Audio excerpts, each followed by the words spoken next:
Le saluda Nelson Osorio. Tocco di grazia, una ventana, una finestra al patrimonio cultural italiano en Colombia. Y hablo sí de una ventana, de una finestra, porque realmente asomarse por ella al legado inmenso que el arte creativo italiano ha dejado en nuestra Colombia es el nuevo proyecto audiovisual que nos obsequia la Embajada de Italia en Colombia. Quisimos iniciar esta serie con un Arriba el telón. ¿Y qué mejor telón que el telón de boca y de gala del Teatro Nacional de Cristóbal Colón? El sipario, como se llama en italiano, esta bellísima pieza que hace parte de la decoración de cualquier teatro de ópera que se precie de serlo. Pero es que detrás de la obra maravillosa del telón de boca y de gala del Teatro de Colón de Bogotá hay una historia humana, hay una historia llena de anécdotas, hay una historia que merece ser contada. Y vamos a su autor, al gran Annibale Gatti. Annibale Gatti era ya un artista realmente consolidado en la Florencia de su tiempo, en pleno siglo XIX, en la era umbertina, si se quiere, de la hermosa Florencia, capital de Italia, entre los años de la unificación, entre los años del Risorgimento, entre 1865 y 1870. Annibale había nacido en Forlì, o sea que no era exactamente toscano, era de la vecinísima Romagna, muy cerca de la ciudad natal de nuestro querido Agustín Codazzi. Pero lleva obviamente el camino de las artes en el ser, y esto lo dirige obviamente a la bella Florencia, donde se preparará en la Escuela de Bellas Artes bajo los más importantes maestros de su época como Gasparini y Buzzoni, importantísimos retratistas y paisajistas que veremos obviamente reflejados en su inmensa producción. Porque algo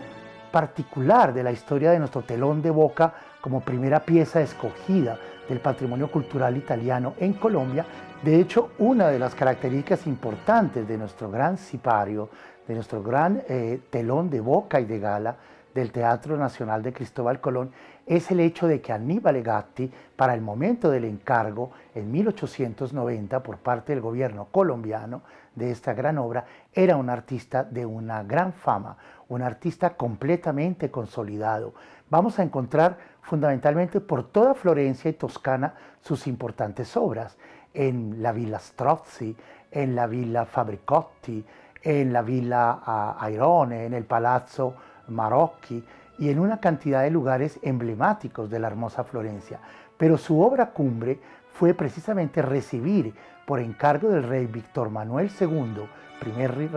rey de la Italia unificada, la decoración del bellísimo Salón del Trono del Palazzo Pitti, recordando, como lo decía anteriormente, que Florencia fue capital de Italia por 5 años entre Turín y Roma, es decir, en pleno proceso de unificación.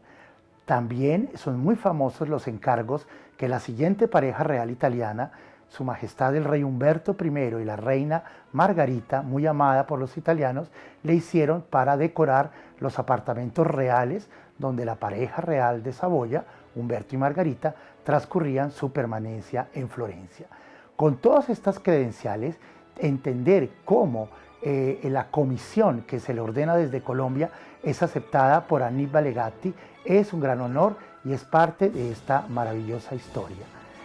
Gatti hace parte también de esa escuela de pintores historicistas que acuden a las alegorías, es decir, a escenas anacrónicas que no tienen una ubicación fija en el tiempo y que suman una cantidad de personajes representativos con hermenéuticas muy precisas asociadas a las artes, a la música, a la poesía y sobre todo a la historia. De cómo llega el Teatro Colón de Bogotá a poseer un telón de boca de estas increíbles características de 8,35 de ancho por casi 11,50 de alto, creo que es bastante relevante contar cómo hay una figura también florentina determinante en la comisión que Colombia le ordena al gran Gatti a Florencia, aclarando que obviamente Annibale Gatti nunca visitó nuestro país y que esto le colocaba un reto adicional de imaginar una nación que le comisionaba una obra tan importante para su principal edificio cultural. Ya Gatti tenía experiencia en materia de telones de boca de teatros importantes en el mundo y creo que esto pudo ser un factor determinante para la comisión que le solicita el gobierno colombiano, entre ellos el Teatro Real de la Ópera del Cairo, en una escena hermosa de alegoría faraónica, teatro que es además famoso en la historia de la música, pues allí, con motivo de la inauguración del Canal de Suez, Giuseppe Verdi inauguró o dio a conocer su bellísima e importantísima ópera de tema egipcio, Aida. Pero también quisiera mencionar el Real Teatro Giuseppe Verdi de la cercana ciudad de Pisa, donde en esta ocasión Annibale Gatti escoge un momento histórico de la lírica, y más que de la lírica, del teatro italiano, y es la declamación del gran veneciano Carlo Goldoni, padre de la dramaturgia y de la comedia italiana, ante la colonia Alfea, un grupo de nobles pisanos que formaban una especie de Arcadia cultural. Con estos encargos específicos en el área del teatro, obviamente recibir el encargo de un telón para una nación suramericana que él no conocía, pero que llevaba el nombre de Colón, pues fue todo un inmenso reto. El presidente Rafael Núñez, como todos sabemos, 4 veces presidente de la República y a la sazón para 1890 en su tercer periodo presidencial, y la primera dama, la cartagenera, igual que el presidente y la gran dama, doña Soledad Román de Núñez, tenían este anhelo profundo de que el Teatro Colón, la obra que habían encargado al gran arquitecto florentino también, Pietro Cantini, y a todo su equipo de manufactores italianos, de artistas, de doradores, de tapiceros, pues llegara a conclusión con un hermosísimo telón de boca. Y es así como, a través de la mediación del gran Pietro Cantini, que sabía obviamente que había conocido a Annibale Gatti en su natal Florencia, pues logran a través de Antonio Facchini y hermanos, otros de los italianos ligados al mundo artístico en Bogotá, contactar a Gatti. Gatti va a ser visitado personalmente por Cantini, que será enviado por el presidente Núñez, acompañando al nuevo embajador de Colombia en Roma, el general Alejandro Posada, quien venía de ser un exitoso militar, el gobernador de nuestro departamento ismeño de Panamá. Él, junto con el cartagenero Joaquín F. Vélez, también embajador de Colombia, no ya ante el Reino de Italia como Posada, sino ante la Santa Sede, y Cantini harán esta comisión especial a Florencia, donde tendrán largas sesiones con el pintor Gatti, describiéndole el deseo del señor presidente y del gobierno colombiano para el nuevo telón. Y aquí se produce un episodio muy interesante. Después de acordar un precio que ya se había negociado previamente con Facchini Hermanos de 40.000 pesos oro como precio de todas las decoraciones que Gatti enviaría para Bogotá, se entra al tema. Para Gatti, cuentan los historiadores, es muy interesante explorar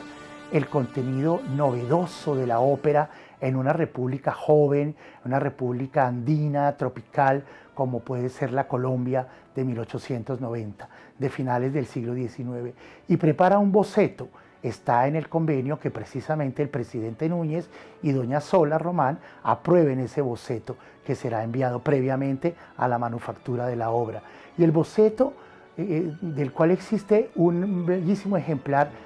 plantea una idea realmente muy distinta a lo que terminó siendo el telón de boca. Allí Annibale Gatti se va por la curiosidad de una nación de campesinos, de una nación de gente pluriétnica, andina, y los describe con sus ruanas andinas, con sus ponchos, que seguramente habían sido descritos por nuestros enviados neogranadinos, y en reminiscencia, obviamente, de los ponchos de Garibaldi, que conoció aquí en la América del Sur, y sus sombreros de paja, y ante ellos las musas de las artes, de la poesía, explican la importancia para una joven nación de tener un centro de artes y de cultura. Con este concepto tan ecléctico en que el arte se acerca al pueblo, envía el boceto a Cartagena y a Bogotá, pero lamentablemente el gusto de la época, el gusto por lo clásico, la, entre comillas, elegancia en el comprender el arte occidental que el presidente Núñez y doña Soledad habían adquirido por sus largas permanencias en Europa, hace que este primer boceto, incluyendo campesinos curiosos en ruana, ponchos y sombreros, sea eliminado por la pareja presidencial. Y no siendo del gusto del presidente Núñez ni doña Soledad Román, la primera dama, es reenviado a Florencia y allí Gatti, muy a pesar suyo porque consideraba que era una idea muy novedosa esta de tener el contacto del pueblo suramericano con la cultura occidental, pues cambia obviamente el boceto e incluye figuras más tradicionales de danzantes y escenas de bosque tomadas de una especie de Arcadia tropical. La escena incluye finalmente aproximadamente 36 personajes tomados de más de 30 óperas distintas. Allí están representadas creaciones de Mozart, de Rossini, de Gounod, de Donizetti, y se intercambia toda una suerte de maravillosos personajes que hacen en la vida de la ópera, y las musas de la poesía y de la música que indican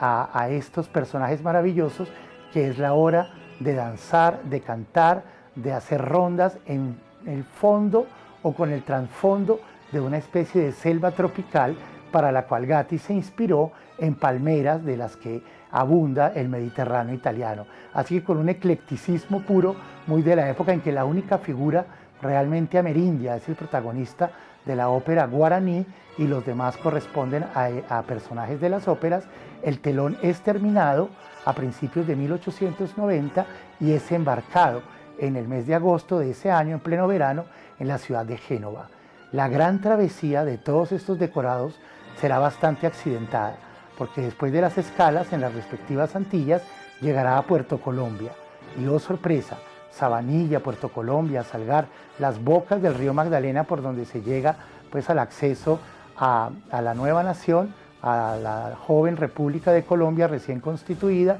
por el presidente Núñez tras su triunfo en las guerras civiles, pues se encuentra en una cuarentena, seguramente las famosas fiebres tropicales, etcétera, que acosaban estos puertos caribeños, hace que el cuadro, o que más que el cuadro, el barco que lleva consigo todos estos elementos decorativos, sea desviado a la ciudad de Colón, en nuestro departamento ismeño de Panamá, en su costa caribe. Y de Colón, después de pasar la emergencia sanitaria en lo que hoy es Barranquilla, entrará por el río Magdalena hasta la ciudad de Honda. Ahí, sin embargo, tiene Honda también en su puerto fluvial de Yeguas un gran problema para desembarcar, y será realmente en el portizuelo de Cambao donde el telón finalmente tocará suelo colombiano. Luego su ascenso a Bogotá y finalmente su instalación en enero de 1891, justo para dar inicio a la nueva vida cultural del más importante escenario de todos los colombianos, que es no solamente un teatro a la italiana, donde Ramelli, Siginolfi, Cantini y tantos otros dejaron lo mejor de sí, enrazaron sus genes con mujeres colombianas, creando maravillosas familias, sino que adicionalmente nos da la posibilidad de lucir uno de los telones de boca y de gala más bellos del mundo, el telón de boca y de gala por Aníbal Gatti para el Teatro Nacional de Cristóbal Colón en Bogotá.